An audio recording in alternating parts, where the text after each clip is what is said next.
The 47th call came in while I was sitting on a balcony in Bali, watching mist move across the rice terraces, a coconut in my hand. I didn't answer.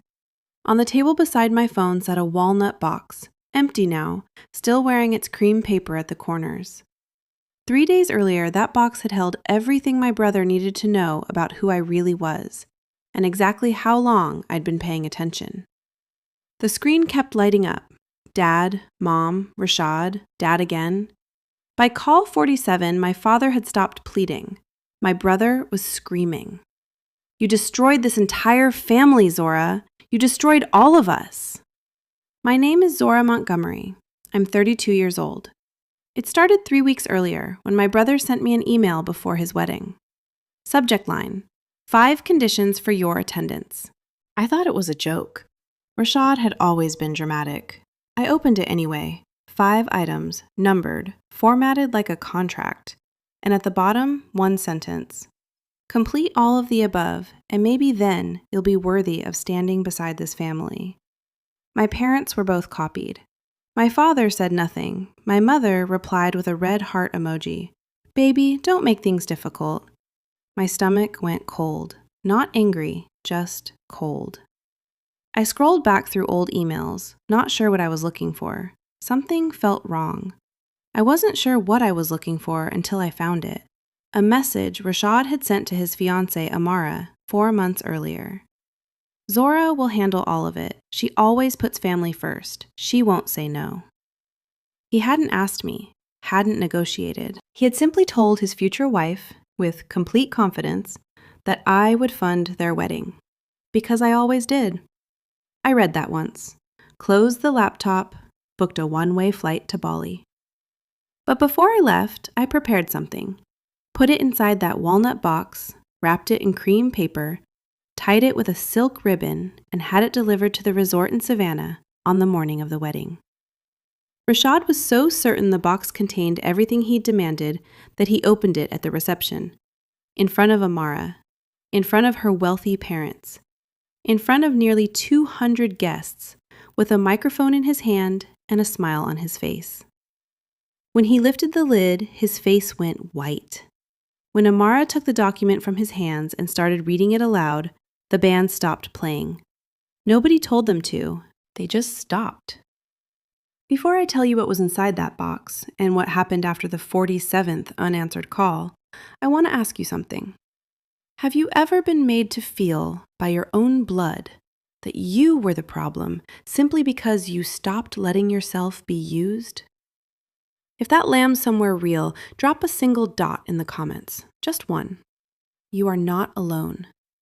Because what Rashad never once considered, in 32 years of being covered for, bailed out, handed things that weren't his, was that the person he counted on to stay quiet had finally, very carefully, started keeping records. Let me tell you from the beginning. To understand Savannah, you have to understand Lucille Avenue. That's the street in West End Atlanta where I grew up. African violets on every windowsill. My mother's doing.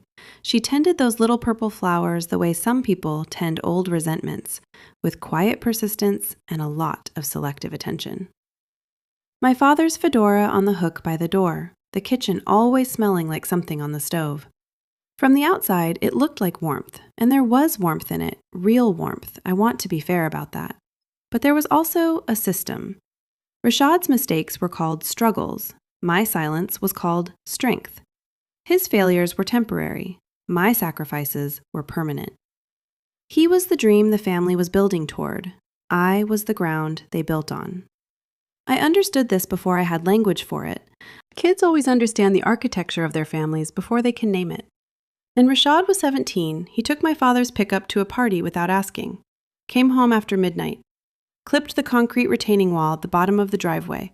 Buckled the front bumper. Cracked both headlight housings. He called me at 2 a.m, not Mom, not Dad, me, crying, whispering, asking me what to do. I told him to go to bed, I'd handle it. In the morning, I told my father I'd borrowed the truck, lost my driving privileges for 6 months, picked up weekend shifts at the Kroger on Cascade Road, and worked until I'd covered the repair. $840. I was 16 years old. Rashad never paid me back, never thanked me, never acknowledged what had actually happened. What I remember most is my mother's face when I confessed. Disappointed, but not devastated. She believed me without much question, because asking more questions would have meant a different conversation about her son. There's a word for what was happening in that house, and it isn't cruelty. It's something quieter and more damaging. The slow, consistent message that one child's peace is worth more than another child's dignity. Once a family builds that into its structure, everyone learns their role. Rashad learned he could be rescued. I learned I was the one who did the rescuing. We both believed it, because we'd been taught to. That was the first time. It was not the last. The amounts grew. Rashad dropped out of Georgia State at 26 and announced over Sunday dinner that he was opening a restaurant. He had vision, energy, passion. All the things people describe when they want you to believe before they show you the numbers. My parents sat across from me 2 weeks later. My mother put her hand over mine. Your brother has a real opportunity here, baby. Family supports family's dreams. The loan was $84,000. Sit with that number for a moment. $84,000. A decade of discipline, 2 jobs in my mid-20s, a 10-year-old Civic I refused to trade in, lunches packed every morning, vacations skipped. I wrote the check and called it generosity, because the system had trained me to. Rashad made payments for 4 months. Then they stopped. Then he stopped returning my calls. A year passed, then another. The subject simply vanished from our family, buried under Sunday dinners and the practiced art of not saying the thing that makes everyone feel bad. I might have gone on not saying it forever. I'm not proud of that, but I believe it. Then Simone sat across from me one Thursday evening, put a printout on my kitchen table, and said, Zora, line 17. Line 17 was a loan I had not taken out. In the name of my grandmother, Odessa Freeman, gone 6 years, my mother's signature as co-signer. The date lined up exactly with the months Rashad's payments had stopped. He hadn't just quit paying me back. He'd opened a line of credit in a dead woman's name, with my mother's knowledge, to keep funding a failing business. And Brianna traced where the money went, partly toward a designer gold watch Rashad had been photographed wearing at events with Amara's family in Savannah. I sat with that for a long time. Then Brianna said, there's more. Someone filed a declaration of insolvency on a side business registered in your name 14 months ago. Zora, someone used your name to declare bankruptcy on a company you didn't know you owned. He hadn't just taken my money. He'd taken my name. And then Rashad got engaged to Amara Freeman. The wedding became a luxury weekend. He told her family I was contributing enthusiastically, that it had been my idea. 2 months before the wedding, he called me asking for $20,000 for the venue deposit. I said no. 3 days later, the 5 conditions email arrived. I want you to hear every single one of them, because each condition tells you exactly what my brother thought I was worth. Condition 1. Transfer $30,000 to his joint account with Amara within 14 days. Condition 2. Sign a document releasing him from the $84,000 he already owed me. All of it, gone, in writing. Condition 3. Hand over our grandmother's sapphire bracelet, which Odessa had left to me by name in her handwritten will. Condition 4. Attend the wedding in a taupe dress, seated in the back row, no speeches. Condition 5. Read aloud at the rehearsal dinner a prepared statement apologizing for being, and I am quoting exactly, a source of jealousy and negative energy in this family's journey toward joy. My father replied to the email, one line, your brother deserves 1 weekend without drama. I stared at that sentence for a long time. Then Simone called. She'd heard something at a mutual friend's gathering. Rashad had said, casually, that if I refused to sign, he'd use the sapphire bracelet as evidence in a fabricated inheritance dispute, claim Odessa had promised it to him verbally. His exact words, Simone said. Zora doesn't want drama, she'll back down. And then Brianna found one more thing. Rashad had used my name to file a declaration of insolvency on the side business, not just to damage my credibility, but to create leverage. If I pushed back legally, he'd use the filing to make me look financially unreliable. He had built a trap on every side. Each discovery was another layer, and underneath every layer was the same thing: guilt. Engineered and maintained for 32 years, used as the instrument to keep me exactly where they needed me. Rashad didn't fear my anger. He feared my clarity. He had spent years making sure I never quite arrived at it. That night, I froze my credit, called Brianna and authorized her to move forward, instructed her to prepare everything. Then I started building the walnut box. Then I booked a one-way ticket to Bali. Every discovery peeled back another layer. But before we get to what happened in that Savannah resort, I have to ask you something. If someone you loved handed you a list of conditions for your own belonging, would you try to meet them, or would you finally walk away? Drop your answer below, because what I chose next is going to surprise you. The wedding weekend was at a resort outside Savannah.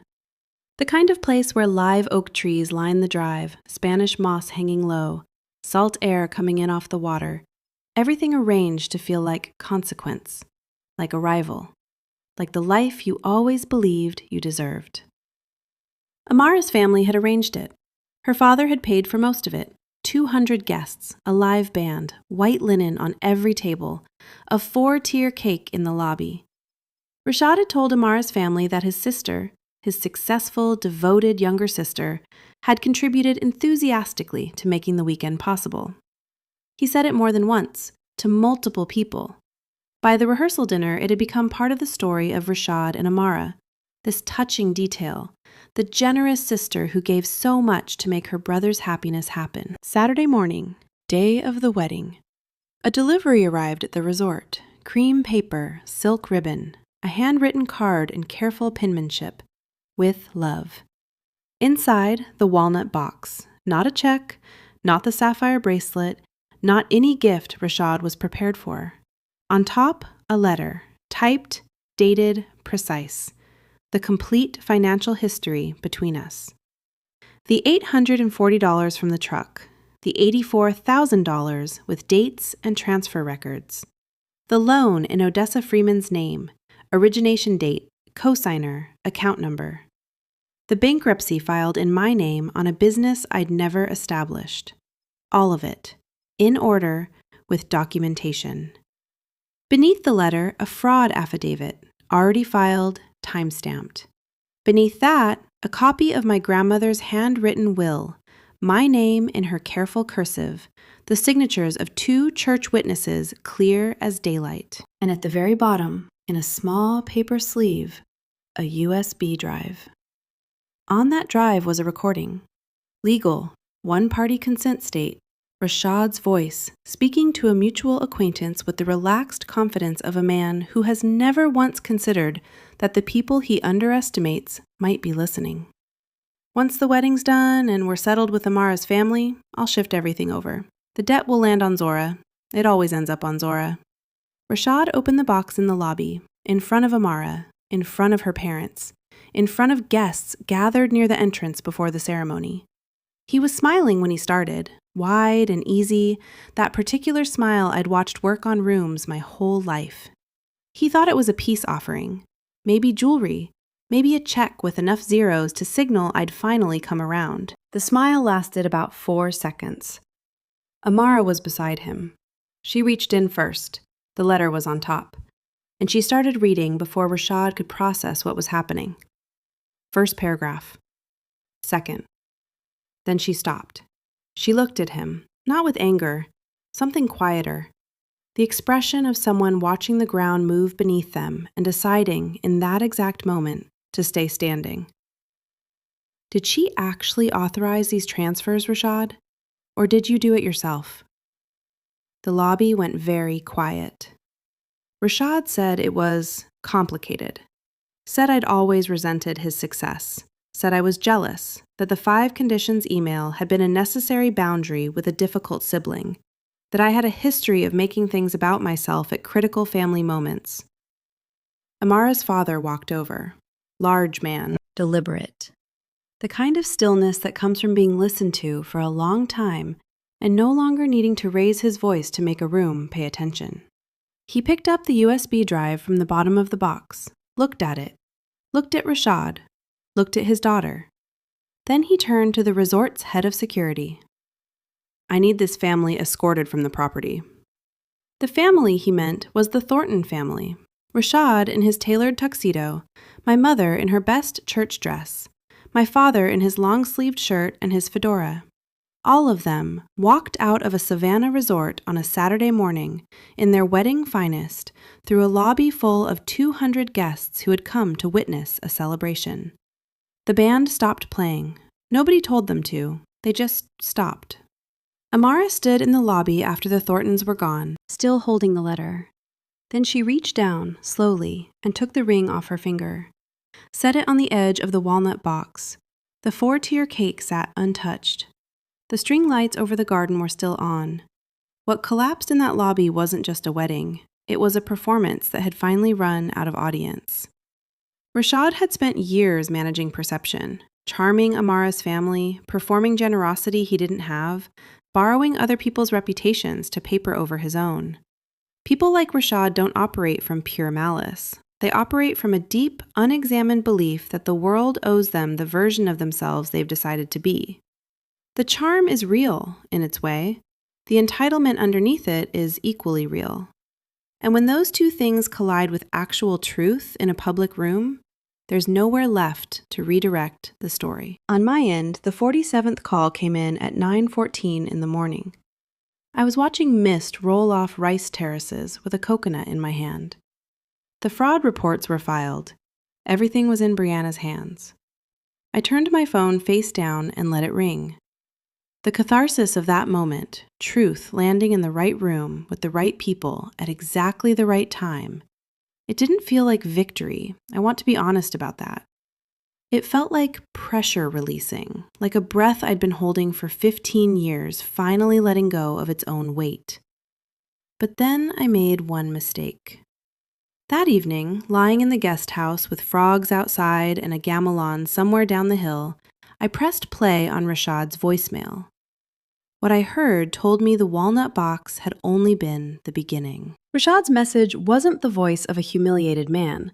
It was the voice of a man who had just decided to burn everything down, and what he revealed in those next 60 seconds was the deepest betrayal of all, because it didn't come from him alone. Let me tell you exactly what he said, because every word matters. You think you won, Zora? You think this is over? Amara walked, fine, but I will take you down with me. You never signed that paper, so I'll tell them you did. I have documents with your name on them, and I have people who will say they watched you sign. Mom and Dad already know. They knew before the wedding. We all agreed. We were going to use that release to close out everything, all of it, clean. You were the plan, Zora. You were always the plan. And if you don't fix this, I will make sure what comes next lands on you. I listened twice. Then I put the phone face down on the nightstand. The ceiling fan turned slowly. Outside, Bali breathed, quiet, enormous, indifferent to a family destroying itself across an ocean. You were always the plan. I let that sentence open inside me, the way cold water opens when you step into it, all at once, every degree of it. I thought about my mother's reply to the 5 conditions email. One red heart. Don't make things difficult.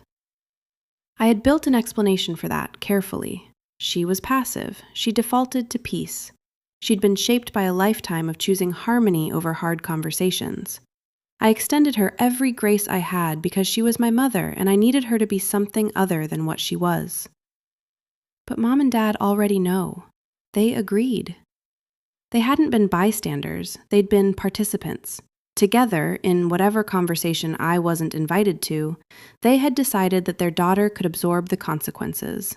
Again, quietly. the way she always had. There is a particular kind of pain that arrives when you realize the people who were supposed to protect you made a calculation, and you were on the wrong side of it. It's different from being betrayed by a stranger. A stranger owes you nothing. A parent, by the very nature of what a parent is, owes you protection before they owe it to anyone else. When that order gets reversed, when a parent looks at their child and decides another child's comfort is worth more, something foundational breaks. Not just the relationship, something in the way you understand love itself. I had to sit with that breaking before I could move through it. And sitting with it, fully, without flinching, that was the hardest thing I had ever done. While I was still sitting with it, Brianna called. The fraud affidavit had triggered automatic holds on 2 accounts in Rashad's name. The loan in my grandmother's name was under formal investigation. Then Brianna said, "Your father co-signed as guarantor on one of Rashad's secondary accounts. The creditor contacted him directly. At the resort, during the commotion." I learned later what had happened in that parking area after the Thorntons were walked out. My father, still in his fedora, still insisting to anyone nearby that Rashad was being treated unfairly, that I had orchestrated a public humiliation out of jealousy, had his phone ring. A creditor, calling about a guarantee he had signed. The creditor's voice loud enough to be overheard, my father went silent. Not the silence of innocence, the silence of a man who has just understood the full size of what he agreed to. My mother called me that evening, her voice shaking in a way I'd never heard. Not grief, something rawer.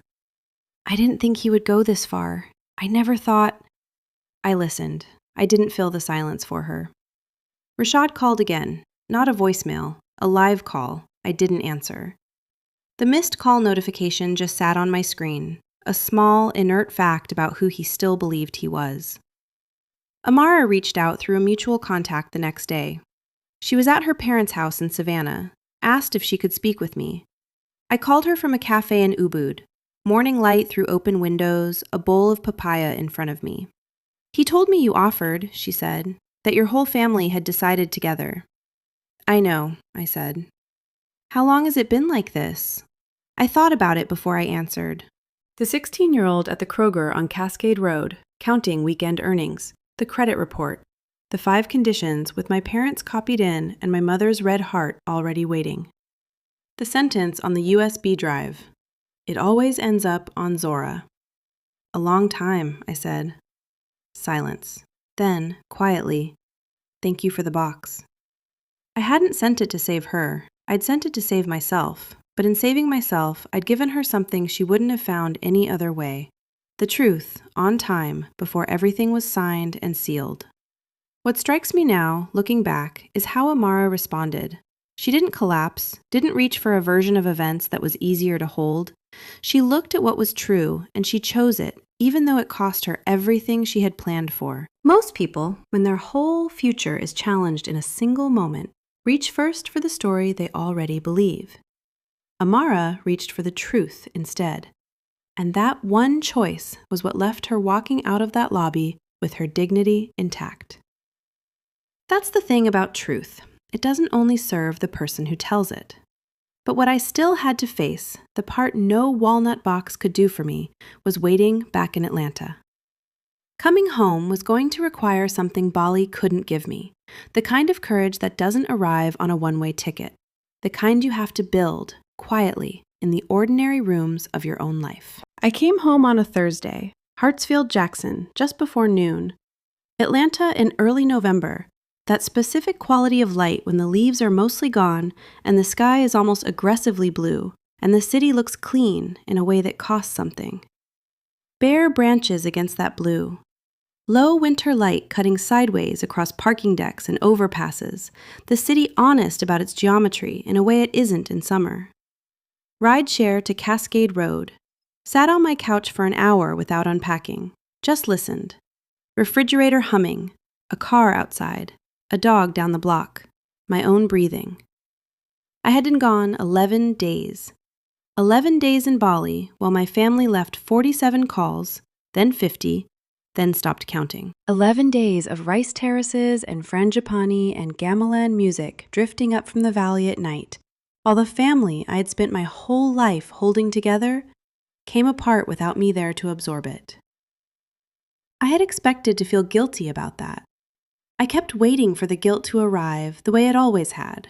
Sudden, heavy, settling into my chest like something I had no choice but to carry.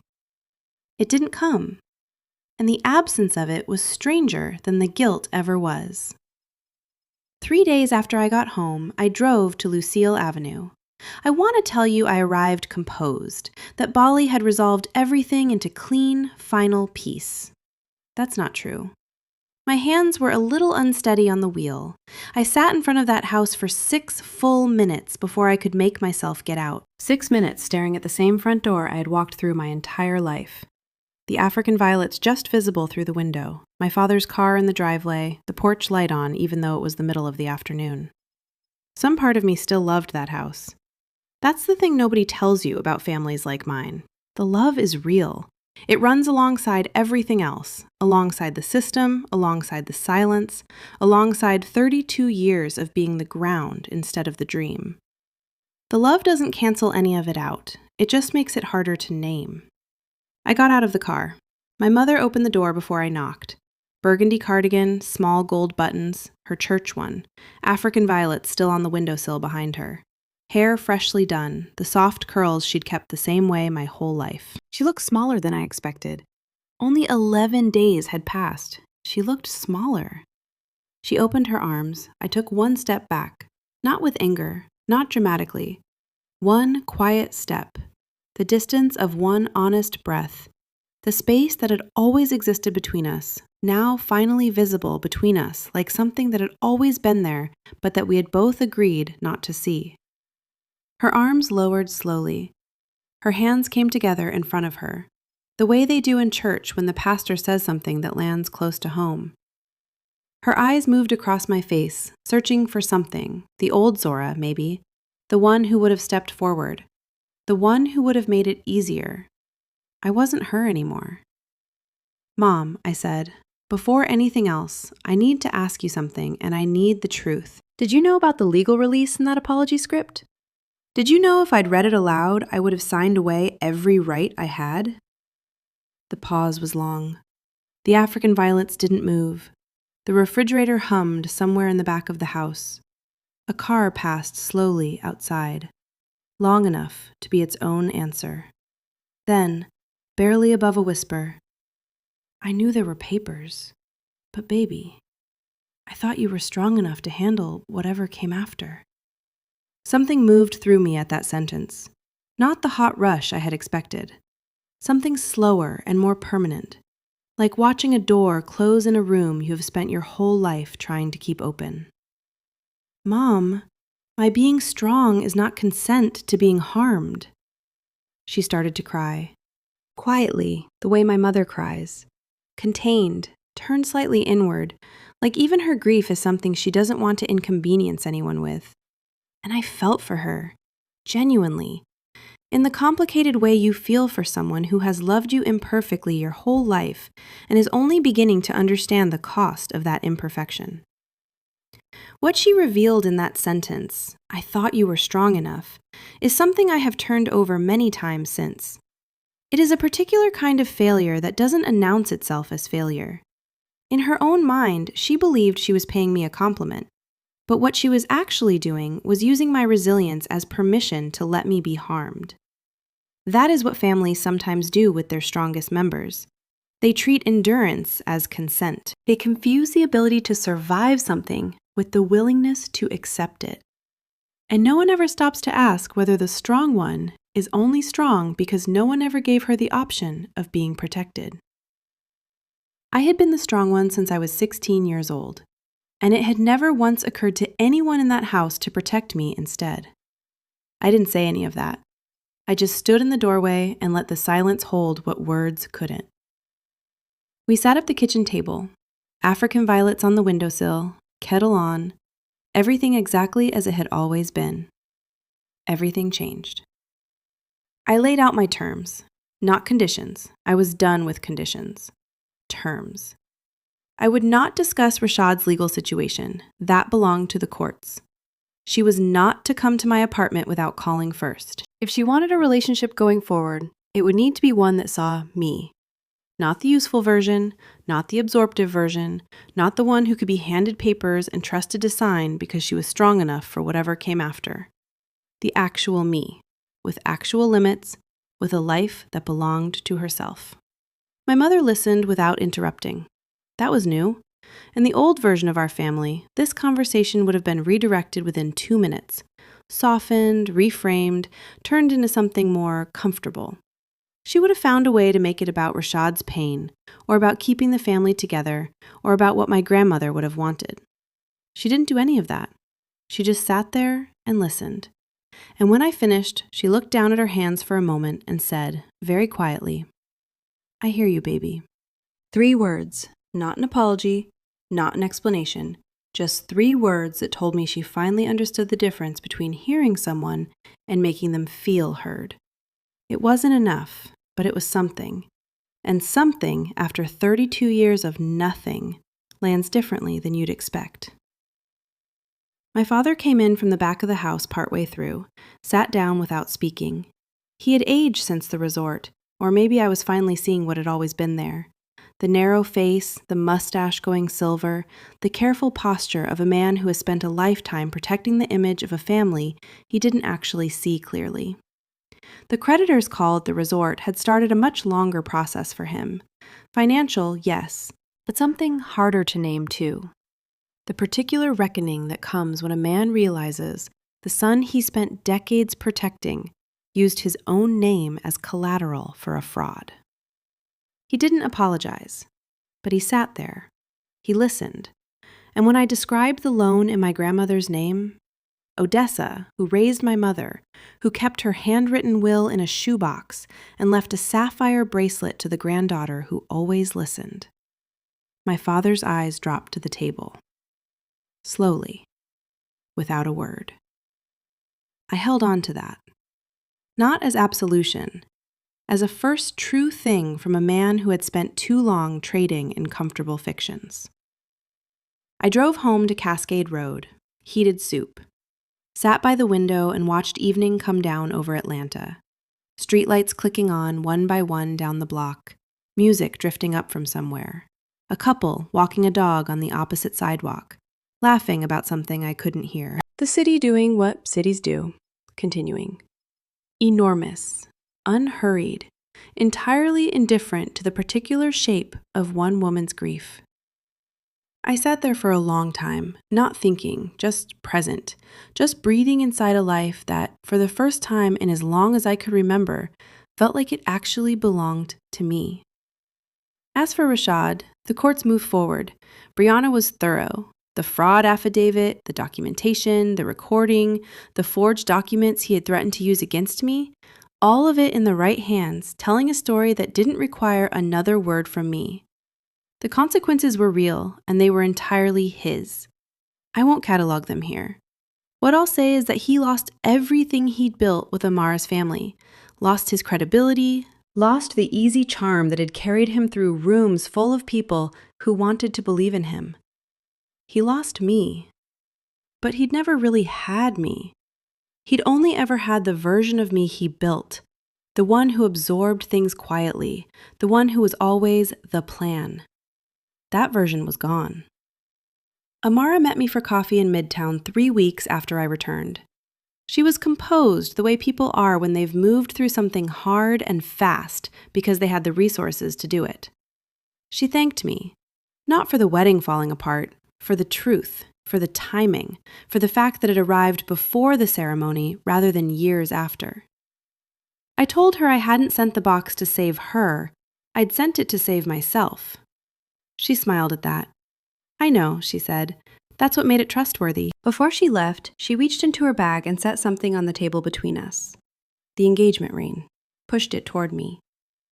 "This should go back to wherever Rashad bought it. I'm not keeping anything that came from a lie." I thought about that on the drive home.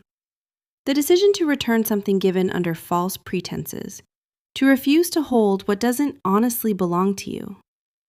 I thought about how long it had taken me to learn that same thing about my own guilt, to stop carrying it, to stop treating it as payment owed for the crime of existing in a family where someone else always needed more. Rashad tried to reach me 3 times in the weeks that followed. A text first, then a call from a number I didn't recognize. His, I knew the moment I saw the area code. Then one final voicemail that I deleted without listening to. I blocked every number, every account, every back channel he might have thought he still had access to. That too was a choice, not made in anger, made in the same quiet, deliberate way I had made every choice in those final weeks before Bali, with full awareness of what I was deciding and why. Some doors, once you understand what was on the other side of them, do not need to stay open. Closing them is not cruelty, it is clarity. And clarity, I was learning, was the most self-respecting thing I had ever allowed myself to feel. One evening not long after, I sat by the lamp in my apartment and opened the nightstand drawer. Odessa's sapphire bracelet. Deep blue stones and old gold, the kind that soften with age, warm from years against someone's skin. I took it out and turned it in my hand. She'd left it to me specifically, written my name in her careful cursive. 2 church witnesses. She had seen me, watched, known. And she'd wanted me to have something beautiful and true that couldn't be taken. I fastened it around my wrist, held it up in the lamplight. For the first time, I let myself feel what it meant to receive something that was actually mine. Healing, I was beginning to understand, doesn't arrive whole. It's a choice, made over and over, in ordinary rooms, in quiet evenings. Learning, slowly, to trust your own name again. 3 months passed.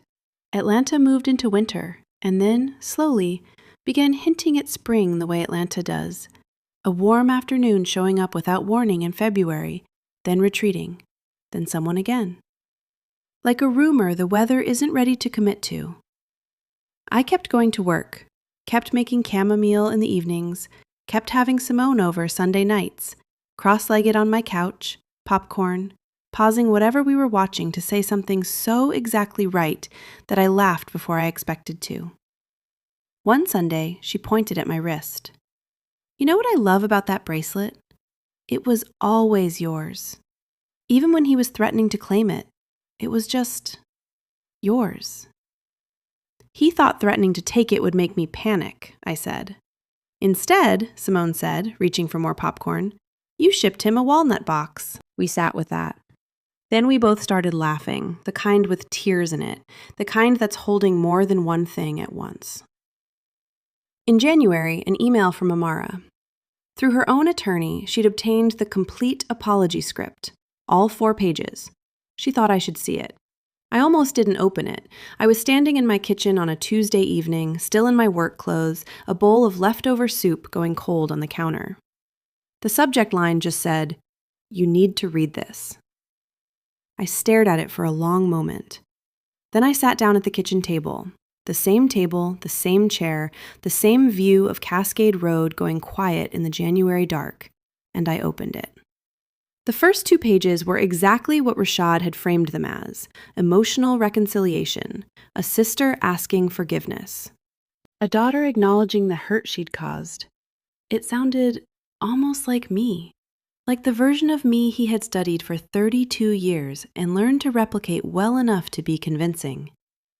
I felt something tighten in my chest reading it, not because it was cruel, because it was careful, because someone had sat down and thought hard about how Zora Montgomery talks when she's trying to make peace, and then weaponized it. Pages 3 and 4 were something else. Page 3, a financial release. Read aloud in front of 200 witnesses, I would have waived every legal right to pursue the $84,000 debt. Retroactively authorized every transfer made in my name. Page 4 stated that I acknowledged, on the record, that the loan in Odessa Freeman's name had been a voluntary family contribution, made with my full knowledge and blessing. I set the pages down. My hands were steady. That surprised me. A few months earlier, they wouldn't have been. I looked out at Cascade Road. The oak tree across the street was catching the last of the evening light, bare branches going gold then gray as the sun dropped. A man was walking his dog past the house, the dog stopping every few steps, nose to the ground, investigating something only he could detect. Ordinary Tuesday, ordinary street. Ordinary life continuing without any awareness of how close I had come to losing mine. Because that is what those 4 pages represented. Not just money, not just a legal trap.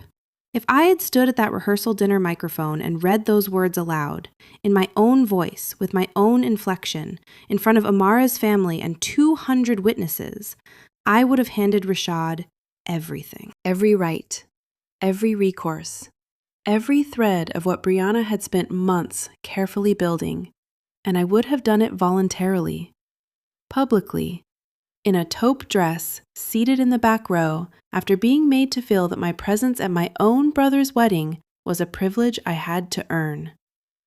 The script wasn't just a trap, it was the finish line of a plan that had been running for years. And the most terrifying part, the part I sat with for a long time that Tuesday evening, was how close it came to working. Not because I was naive, because I had been trained from the time I was 16 years old to absorb discomfort in order to keep the peace, to sign what was put in front of me and call it love. I thought about the girl at the Kroger on Cascade Road, counting out weekend earnings to cover a repair that wasn't her fault. I thought about the $84,000. I thought about my mother's red heart emoji and what it actually meant. Not warmth, but permission. Permission for Rashad to keep going. Permission for the system to keep running. Permission purchased with one small, easy gesture that cost her nothing and cost me everything.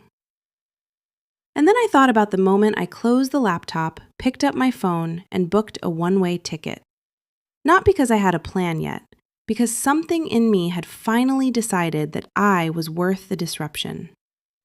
That decision, that one quiet, private decision made alone at a kitchen table in West End Atlanta, was the thing that changed everything. Not the walnut box, not the fraud affidavit, not the USB drive with Rashad's voice on it. The decision came first. The rest was just what followed when I finally chose myself. I folded the 4 pages back into the envelope, set it on the table, picked up my soup, which had gone fully cold by then, and I reheated it, and I stood at the counter eating it slowly, watching the street outside go dark.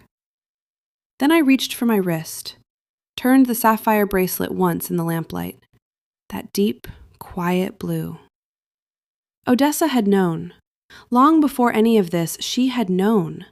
She had watched a family build itself around one child's comfort and another child's silence, and she had done the only thing available to her. She had written a name in careful cursive and made sure, as best she could from where she stood, that something beautiful and true would find its way to the right granddaughter. To my granddaughter Zora, who always listened. I used to read that line as a simple observation. Now I understand it differently. She wasn't just noting that I listened, she was telling me she had been listening too, that she had seen me, not the useful version, not the responsible one, not the one who could be counted on to absorb things quietly.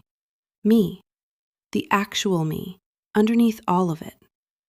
I fastened the bracelet, held my wrist up in the light one more time. What I understand now that I didn't at 16 or 26 or even 31, the people most reliably exploited within families are not the weakest ones. They are the most responsible ones. The ones taught early that love is demonstrated through sacrifice, that belonging is earned through usefulness, that the good child asks for the least and gives the most. Rashad didn't choose me as his plan because he thought I was foolish.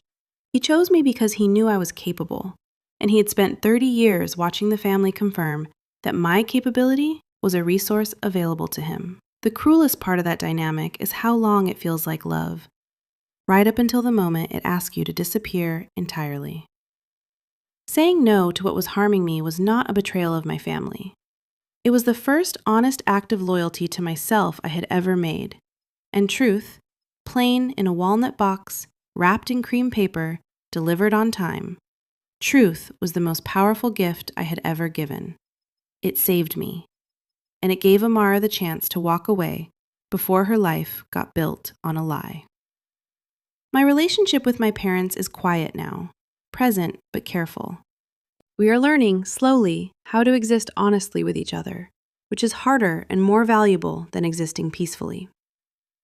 My mother called last week about a sweet potato pie recipe she had been adjusting. We talked 20 minutes. She didn't mention Rashad once. It was the most honest conversation we'd had in a long time. Progress isn't a straight line, but it's real. Simone came over last Sunday, caught me sitting by the window, holding my wrist up in the late afternoon light, watching how the sapphires caught it, that deep, particular blue. "You doing all right?" she asked. I lowered my wrist, thought about it honestly, the way I'm trying to think about things now. "Yeah," I said, "I really am." Not the way you say it to reassure someone. The way you say it when you have recently, for the first time, learned what it actually feels like to mean it.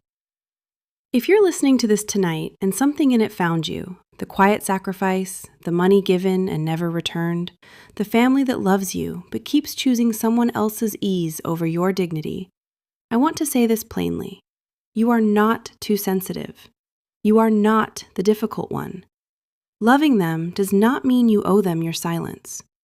If this story found you where you live, leave a comment. I see you, Zora. Share it with someone sitting at their own kitchen table tonight, staring at something they cannot believe they are reading, trying to decide whether to stay quiet one more time. Tell them they don't have to. This story teaches us that the people who carry the most in a family are rarely the ones who are celebrated, but they are always the ones who, when they finally put the weight down, change everything. Belonging that costs you your self-respect is not a gift. It is a debt someone else is charging to your account and counting on you never to audit. The ones who exploit our love the most are rarely strangers. They are the people who learned earliest that our love has no floor. Zora didn't destroy her family the night she sent the walnut box. She only stopped pretending the damage was her fault. The truth was always there. She just finally let it be seen. In the right room, with the right people, at the right time. And in the seeing, she got back what had always been hers, her grandmother's sapphires, her own name, and the quiet, unshakable knowledge that she was worth protecting, especially by herself. Thank you for watching. If this story stayed with you, share it with someone who needs to hear it today.